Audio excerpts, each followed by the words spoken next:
ఈరోజు తెలంగాణ మాజీ ముఖ్యమంత్రి శ్రీ పెద్దలు గౌరవనీయులు శ్రీ కేసీఆర్ గారిని కలిసినందుకు చాలా ఆనందంగా ఉంది.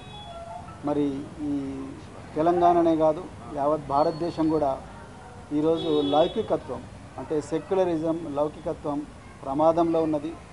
మరి భారతీయ జనతా పార్టీ చాలా పెద్ద ఎత్తున కుట్రలు చేస్తూ ఉన్నది దేశాన్ని చిన్నభిన్నం చేయడం కోసం.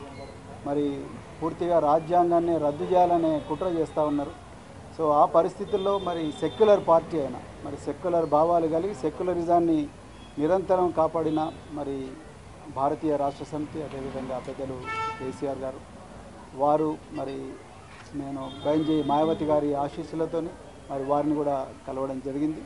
సో ఈ తెలంగాణలో ఈ రాజ్యాంగానికి ప్రమాదం ఏదైతే ఉందో లౌకికత్వానికి ఏదైతే ప్రమాదం ఉందో ఈ బీజేపీ నుంచి తర్వాత మరి ఈ మధ్యనే కాంగ్రెస్ కూడా మరి బీజేపీ లాగానే మారుతూ ఉన్నది. ఈ రెండు పార్టీల నుంచి ముప్పు నుండి మరి తెలంగాణను కాపాడడం కోసం మరి మేము అంటే బహుజన్ సమాజ్ పార్టీ మరి భారతీయ రాష్ట్ర సమితితో కలిపి మరి పార్లమెంట్ ఎలక్షన్లలో కలిసి పనిచేయాలని ఇప్పుడే మరి పెద్దలు గౌరవనీయులు కేసీఆర్ గారి దగ్గర మరి మాట్లాడడం జరిగింది.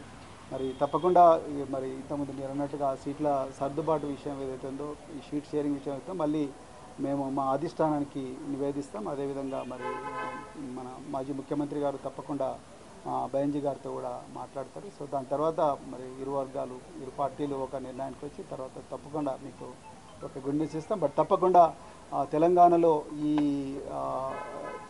స్నేహం అనేది తప్పకుండా తెలంగాణ ప్రజల జీవితాలను మారుస్తుంది. తెలంగాణ ప్రజల విలువలను ఏదైతే గంగా జమున తహజీబ్ అని అంటున్నామో ఆ విలువలను ఆ సంస్కృతిని తప్పకుండా కాపాడుతుంది. బహుజన వర్గాలందరి జీవితాలు బాగుపడతాయి. ఇలా నిరుద్యోగులు సంతోషంగా లేరు.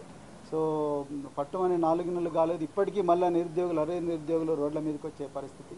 అదేవిధంగా పెద్ద ఎత్తున ఈ లౌకికత్వానికి తూట్లు పొడిచే సంస్కృతి అనేది మరి తెలంగాణలో వస్తూ ఉన్నది. అందుకొరకే ఈ స్నేహం అనేది ఈ ఐకమత్యం అనేది రాబోయే రోజుల్లో తెలంగాణ సమాజాన్ని చాలా గొప్పగా మార్చబోతున్నది. సో చాలా చాలా ఆనందంగా ఉంది అలా మరి ఈ విషయం మీతో మాట్లాడుతున్నందుకు.